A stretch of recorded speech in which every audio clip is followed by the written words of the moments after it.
Ready? Check one, check two, check one, check two. Welcome to Rhythm and Pixels, the chat, starring me, Robert, and over there to my side. Yeah, my microphone works. There we go. That's also me. I am here. We're doing mic check on the show. That's right. That's how we do it. Is that a good position for you? Yeah, it's good. And if not, I'll start adjusting it. Yeah, and you sound good. You sound all right. How you feeling? It's all that vocal training I've been doing in the last few weeks. How do you vocal train? Lemon juice, right? And me, mo's, my. So where does the lemon juice go? Oh, I spill it on my head. Because so you absorb it through a sheen. Oh, so it absorbs on your head. Yeah, and then it projects out through your mouth. That's correct. I love it. You know. That's where I'm going wrong. I'm using the lime juice. That's right. We need the lemon lime. The lemon lime Sprite. Sprite. We need the lime-tastic taste. I do this thing on the show now where I drink tea with honey. I don't with soy milk, but it's just gonna make me all gravelly. Oh no! Tea is soy milk is the way to go. I like coffee. It's kind of weird. I prefer tea, but I drink coffee. It doesn't even make sense to me, but it's how I've been for some time now. Edit. There you go. Yeah, you were just so quiet there. I was like, what's happening? Yeah. It's all that vocal training I've been doing for the last few weeks. Yeah, I can hear you because you're loud in the basement, but you're not showing up on the waveform, you know? Oh, yeah. Well, that's better. It's all that vocal training. That vocal training. So you start with the me's, and then you go to the ma's, and then you go to the mo's. Then the mo's. That's how I do. See do. Ah, boy, I'm rambling over here. We were talking before the recording started in regards to pretty light chatter. Yeah, shows that we've been watching. I've been watching From, which you've been trying to get me to watch. We started, and then I stopped because I needed like an emotional break, and then I kind of came back and got hooked. Oh, yeah. Yeah, it's great. It is a damn good show. Just damn hell good show. Damn hell good show. Boy, cursed boy. No, I love that show, Something Fierce. Yeah. And it's the guy who plays Boyd is carrying that show. There's some good supporting actors or good other actors in that. He is by far. Oh, he's a gem. What is so compelling? That man is a gem. He's so good. Like I'm not like a lot of TV viewers in that I don't generally notice bad actors. I recognize horrible actors, but I rarely recognize bad actors. With that said, though, I do recognize good actors. Yes. So I will say in that regard, yes, Boyd is great because he carries, just like he has to carry the weight of the town on his shoulders, he also carries the weight of the show with his acting chops. But even like who would people consider the mediocre actors do a great job in that regard too. Like, something that always irks me about critiques of shows is when people trash child actors. Like, I feel like that's tough because even to have a child actor in the show, that's a lot for a kid to remember and to like not just remember lines, but like, you know, like where to be and moving and I guess the blocking and all that other stuff that goes along with like recording for a movie or a TV. That's a lot of performance to expect from a kid. Absolutely. But we've seen it so much now as an audience, we just expect it to work out. But that's got to be tough. It's very much so. But then the other part of it too, in addition, is like usually when people will say something like, you know, I'm like, and this is obviously opinion. Somebody might hear this and go, bull crap, I don't say that. But a lot of times when people trash on a child actor in a show, they'll say Pernell hates children. Oh, you know it, baby. No.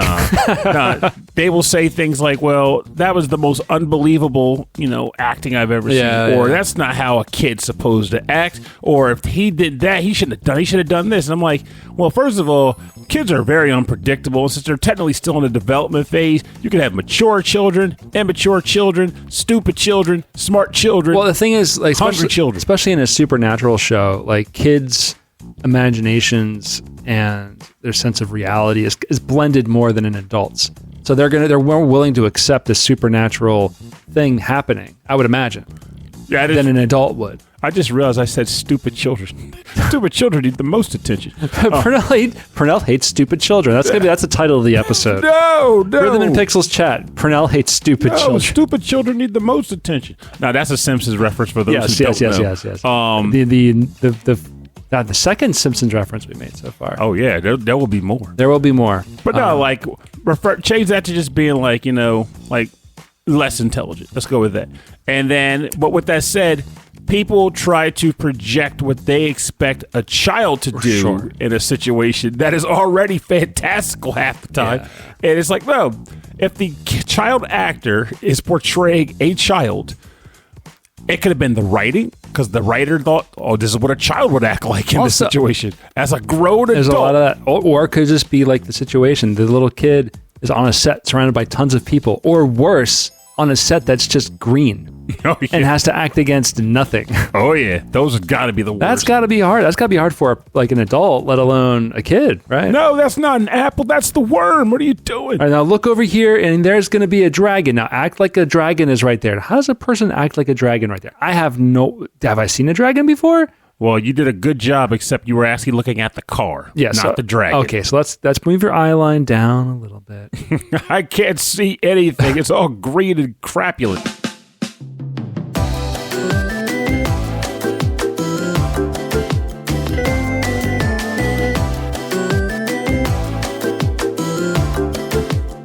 I know there was a Mickey numeric value. Yes, that movie was awesome. I loved that movie. But they had to do a lot of that because there was a lot of doubles in that movie of Robert Pattinson talking to himself and touching himself. It was crazy. That's the best thing I did not need to. Oh, never mind. Well, it's one thing like to have like a person and another person like doubles looking at each other. No, I was very misinterpreting the term. I was like, why would you watch that movie? Oh, well, that does happen in the movie. Oh, Jesus. Well, then. It gets pretty close.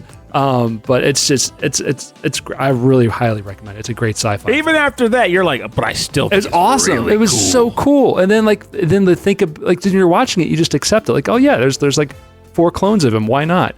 Like they're gonna bump into each other, and this is gonna happen, and that's gonna happen. But then you finished it, and you're like, how did they do that? Oh yeah, as far as filming it goes. Yeah, how did they get 4 Robert Pattinsons running around? They did that with the green screen effect. I haven't seen it, but Sinners. That's a big one too. I still haven't watched that. What's the main actor's name? Michael B. Jordan. Michael B. Jordan. I was gonna say Michael Jordan, but I was like, that's not right. No, it is right. This is Michael B. Jordan. Michael B. Good. Michael damn good. So there's like apparently a double of him too, and so they did. He performed the performance twice. He performed the performance, and then he had a double do it, and then he performed the other double's performance, and he had like cameras on him, and then he had it run through an AI model, and then digitally replaced that model to like deep fake the other actor. Oh. And then so it's just enough to make it look like there's 2 Michael B. Jordans running around. Well, clearly they did a great job. Yeah, because it's award-winning out the wazoo. Yeah, people loved it. And every time I say out loud that I haven't seen the movie, I get assaulted in the street. It's on my list. It's on my list to watch. And somehow you haven't been assaulted in the street? I don't say it out loud. There's the trick, I guess. I don't walk around saying like, I haven't seen Sinners yet. Look here, losers. I've never seen Sinners. Get out my face. I can talk about what's on my watch list, though. Okay, what's my watch list? Watch list. All right. Weapons. Still haven't seen Weapons yet. I spoiled that for myself via Wikipedia. I do want to see Roofman. The what? It's a movie about a roofer. He teaches you how to fix your shingles. It's based on a true story. It's Channing Tatum, and he is, I think he's an ex-convict, but what he does is he goes onto roofs of like department stores and banks and stuff, and he sneaks in at night and robs them. Oh, that sounds cool. But in this one, I think what happens is he ends up in a toy store and just lives there. I was going to say he bites off more than he can chew. That's supposed to be really good. And then I haven't finished this yet. Anaconda, the one with Paul Rudd. The one that don't want no buns, son? Yeah, but so there was that one with Ice-T. Yes. No, Ice Cube. Something with related to ice water. In the 90s. And in this movie, Paul Rudd and Jack Black are like, they used to make movies like in high school and they were kids. And the first half, it's actually so charming. Where like as they get older, they realize, no, we want to do this. We want to just make our movie. And they apparently Anaconda was like their favorite movie as kids. Oh, so it actually refers to the original movie. And so they're gonna remake Anaconda with just like the 4 of them. Oh, that sounds. And so they all take vacation from their jobs. They cash in all this money and and they get flights and they get a snake handler and all this crazy stuff to make this movie. And of course, like a real giant snake attacks them. Oh, so it becomes an actual like comedy scum terror movie or thriller. And then I want to see Predator Badlands. Is that the animated one? No, it's the one that's like actually follows like one of the predators, and he's like the main character. And there's like an android that he like carries around. And it's not the animated one. It's not animated, but it's I'm curious not about CG. that. No, it's not CG. This is a live action movie. It's a live action movie with a lot of CG. It's about a predator. It's about a predator. He's on a bad land. That's what it's called. Okay, not a good land, but a bad one. I'm showing you, Predator Badlands. That land looks very bad. It looks awesome. Looks very angry. I'm going to be on a plane in a couple of weeks. I'm going to watch that.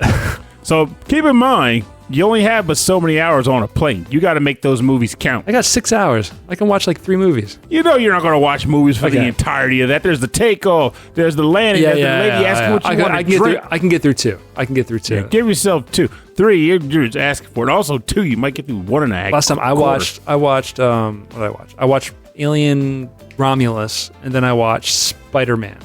Like No Way, the original Spider-Man No Way Home, or one of the good ones. One of the better ones, yeah. I still need to watch that too. See, I don't watch enough movies. I'm behind on like everything, and I'm not sure how I feel about that. But there's too much. There's too much to keep up with. It's like video games, right? There's just too many good things. I just keep buying them. Don't really get to play them. But that's the loop. That's the loop. That's the loop. I need a clone. I need Mickey Pern 12.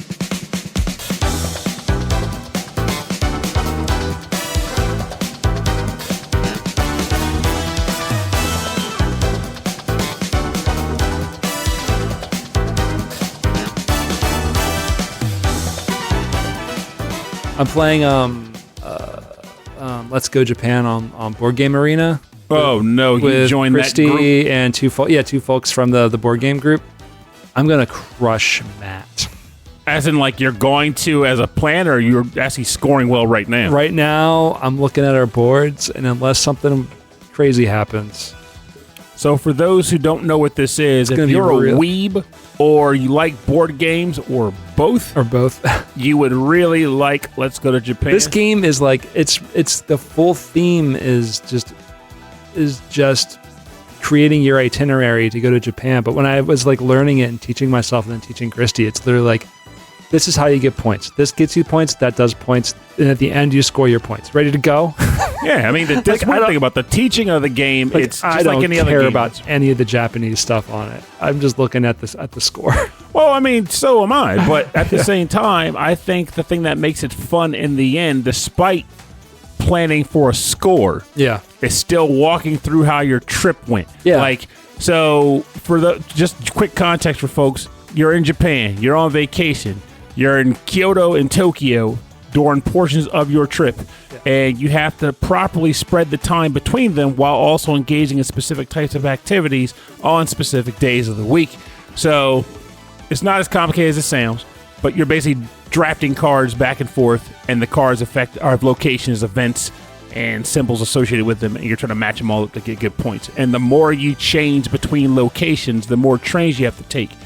And over time, it becomes more of a hassle. You don't want to take a lot of trains, just like a real trip.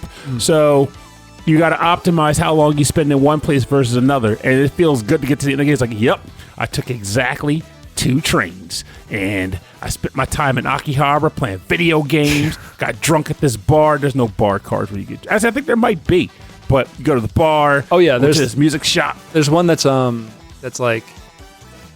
I think, no, it's not bar. It's like eating like fun food. Mm-hmm. But like for that one, you get money stress for spending too much money. Sometimes you need the money stress for like another bonus later down the line. I forgot about that. Some of the cards provide stress and others relieve stress. There are cards online that don't exist in the game. I think it might be like a beta or like an early version of the game. Promo cards. Yeah, it's or promo cards. It could be where it's you get a multiplier bonus for entire days spent in either like Tokyo or Kyoto. Oh. So my entire board is just Kyoto. You pulled that off? I've done multiple games in one because I don't use any trains. I just stick to one place. Wow, that seems like it would be hard to do. That's he rephrased that. I feel like if you're pulling it off, that's because somebody wasn't watching what you were doing. Yeah, that happens sometimes. This is the first time the online game it's the first time really I played with more than 3 people. And it's usually just me and Christy, where I'm paying attention to everyone's board and being like, you're not getting that, and you're not getting that. That's right. That's how you got to do it. It's a drafting game. You're supposed to do that. Got to ruin their vacation. Oh, what's cool is that's where the theme becomes fun, because it's not just you're not getting it. It's like, I'm ruining your vacation. You can really do that with I use a research token like almost every time, and then that way you can get all the extra cards you need, and then just like figure out which ones you're not going to give up. And that's been like anyway. I don't know why I'm so into it. It's not the most like complicated game. It's just I know that there's a way to optimize it, and my brain won't stop working on it. Well, that's just it. I mean, games don't really need to be complicated at this point. Like, complication is fun when you want to feel like you're solving a complex puzzle. Yes. But the thing about those is usually when you're done, you're also feeling rather drained a little. There's like a decompression that's required to come from it.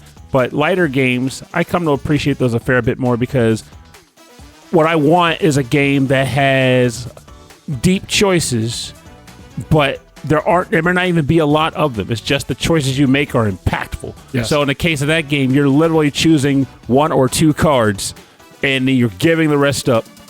And that's pretty much the entire game. It's just things happen based on what you choose, but you're only picking cards. Where you place them, or do you want to return them for a walk, or do you want to like get rid of them for research, or like...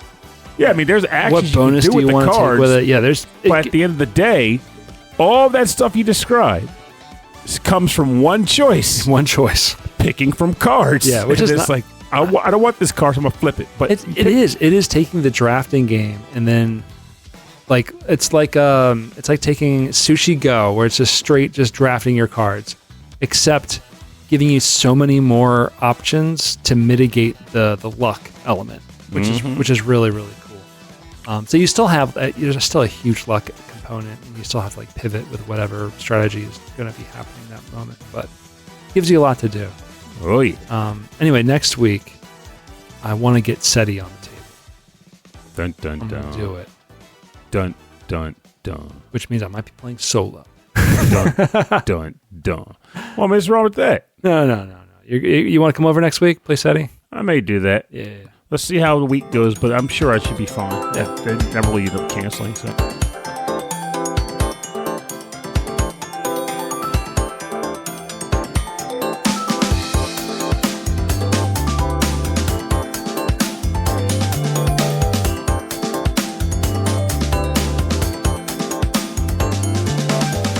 Honestly, me too, because I'll be doing the solo dad thing. So oh yeah, you might be dead on the water. Might be like, no, I think I'm going to play Castlevania. Like, nope, I think I'm just going to lay down and watch TV. Nope, I think I'm just going to lay down. Dinner alone. Dinner and TV alone. Dinner with friends. Oogling the girls in the Victoria's Secret catalog. Sears catalog. Oh, you're doing Mo.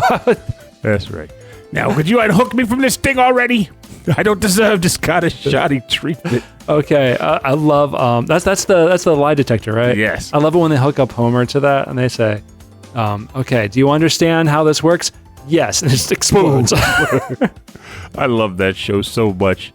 But like, I'm not sure if I mentioned it on the last episode or not, because again, it was a while back. But I told you at least though, I've hit my 1,000th game. Yes. Yeah, you said your 1,000th game was going to be a big splash out, and you got a huge thing. Yeah, it was. And here's where it gets annoying. So but everything after 1,000, myself get mad. 1 in, 1 out, right? Yeah. I mean, I've been pretty good with it, but every once in a while, I think I had the one moment when I bought the stuff where I was like, crap, well, I don't want to just buy that. I got to get this. And I got that. I was like, shoot, there's too many games to swap out. So I got to do some math. So I'm currently mathing it out. But as far as the big game goes, the annoying part is, so this game has been on the market for years. I just got it this time. So fun fact, now that I have it, suddenly it shows up on the Facebook Marketplace. Oh, no. Not everything I got, but enough for the price they sold it for to be like, I got it from you. Where were you a month ago? Yeah, where were you a month ago? That's always the thing, man. where it's like, especially because it's on Marketplace, it's like some other person you would have never known that someone was at the same time was going to try to sell it. Yeah, because I mean, like this game. But maybe you can rest assured that like the one you got's a better in better condition than secondhand from somebody else. I'm telling myself it is, because if I don't, I might scream. But no, it's. I mean, I'm looking forward to finally setting it up and trying it. I might be in the solo bucket like you described. No, you can bring it over here. We'll play. All right. Unless I'm not playing, unless I'm watching a movie, watching TV, or sleeping. Sleeping, staring at the ceiling, drinking some fish. Drinking fish. You heard right. Yeah, I got a drinking blender. Fish. I don't even have a blender, man. I got one of those immersion blenders. That's a fish. That's no way to blend a fish. Way to blend a fish. Well, if you chop it up fine enough, I'm sure you pull it off. Yeah, I can do that. What? Yeah, it's good protein. And omega-3 fatty acids. I would eat the crap out of that. Yeah. Anyway, that's why I'm mostly vegetarian, and that's why I eat flax seeds. For the omega-3 fatty acids.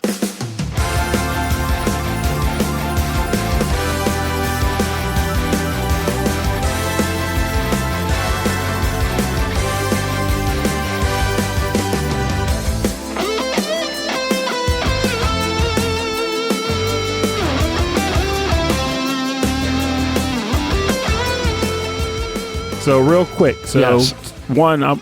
Two things, I guess. One, I thought for people who actually listen to this and get to this far in the episode, we should actually also take inquiries where people's like, talk about this stupid thing. Yeah. And if you do, it'd be fun to talk about, because like the funny thing about it is that I like just talking about stuff. Yeah. And it sort of just rolls. It can be interesting if someone's like, how's this? Here's a weird topic. It's like, wait, well, I would have never thought to talk about that. But, I want to. Full disclosure, we can veto anything we want, though. Oh, yeah. So I don't want to hear no nonsense about no political crap. Go in the Discord into, I'll make a channel called Chat, and then we'll have a poll, and then you can just discuss. Yeah, that'd be fun. But a poll, if you don't know, or if you can't think of anything, you can just click a yes or a no, and that'll get it going. Wait, it's like a poll at somebody that you make that we say yes or no to? We'll make a poll of things, and then that way, if people can't think of anything to add, they can just at least vote on it. They can at least vote on something, and that'd be a fun way to do it.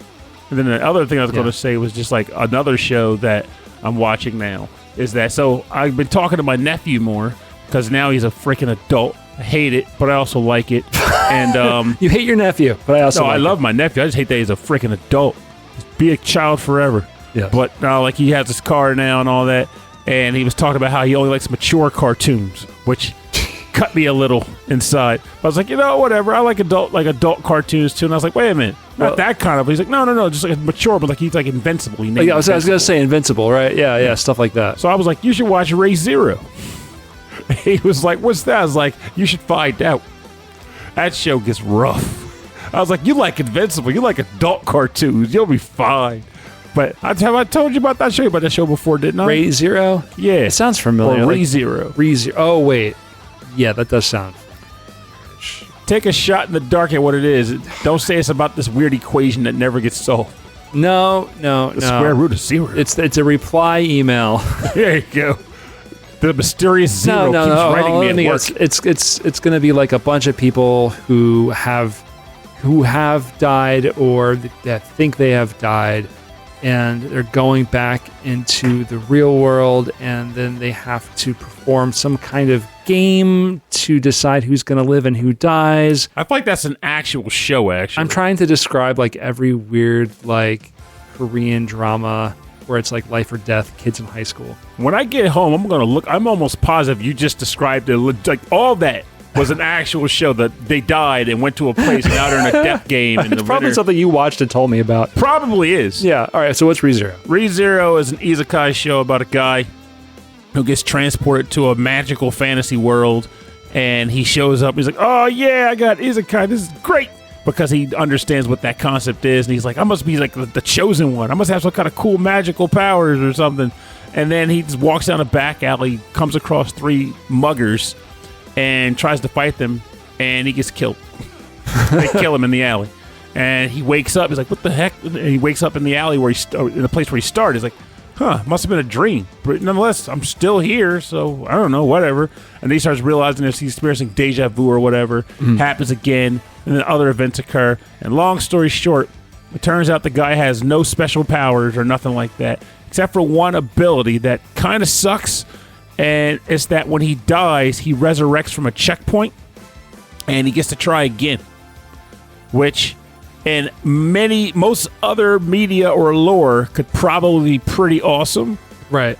But one, he doesn't choose the checkpoint. The checkpoint is chosen for him. Okay. And two, he has to die, right? He has to die. And three, he remembers the experience of the dying part. Like, I remember when I first started watching the show and people were talking about how, oh, that has to be a good power. He can use it. He can always come up with the perfect solution if he, tries hard enough. Mm-hmm. But everybody in his world is stupidly overpowered. So he's an anomaly in a world full of powerful people.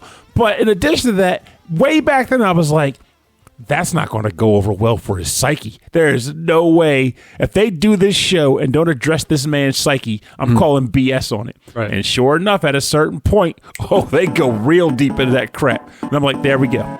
This is my kind of show. But I can picture my nephew watching it and going, why would you tell me about this terrible show?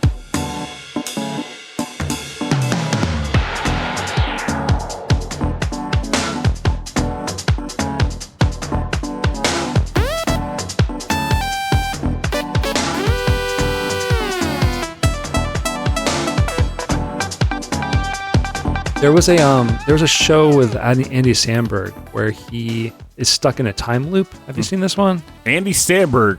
Yeah, he's at a wedding and somehow gets stuck in a time loop. But it's actually following this girl who accidentally gets caught up in it too. Okay. And it's the same Wait, day. she's accidentally caught? Yeah, it's going like they end up like in some cave, and going through the cave puts them into this time loop and just keeps repeating the day over and over again. And you later realize how long he's actually been there. Oh. Like, and she's just like, oh, charmed by him and this and that. But no, he's been there forever. So does the movie start with him already in it? Yeah, he's already in it. And you're slowly discovering what's happening because she's falling into it. But there's like another guy who's in it too who didn't want to be. And they're just constant. Wait, someone chose to be? And no, he did. I mean, he's like, not that he didn't choose to be, but like he's upset that he's there. He's blaming the other guy for it. And so he's like trying to kill him over and over again. But they have like this pact.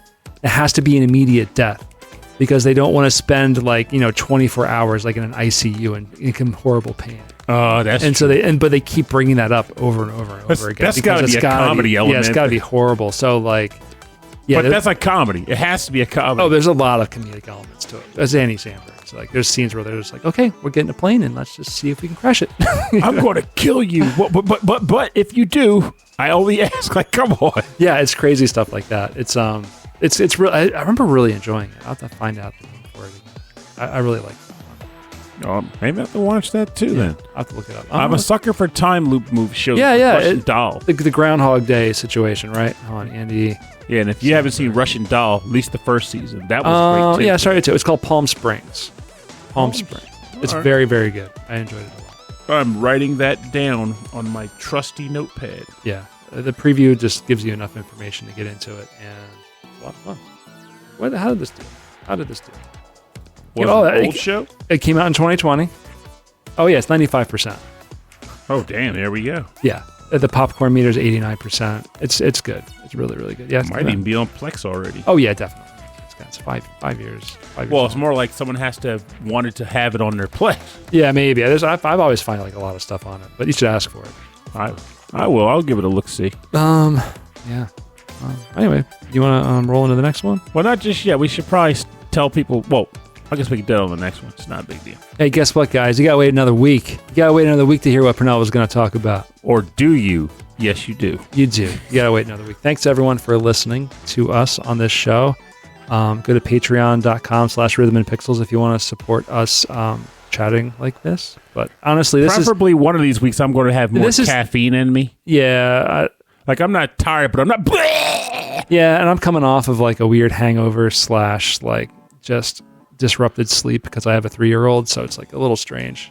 I'm in a strange place right now.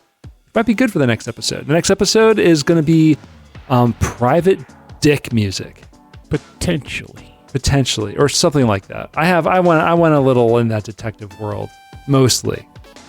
I mean, you're in the very much the right direction. Yes. But So I did things. I did horrible things to my playlist, Rob.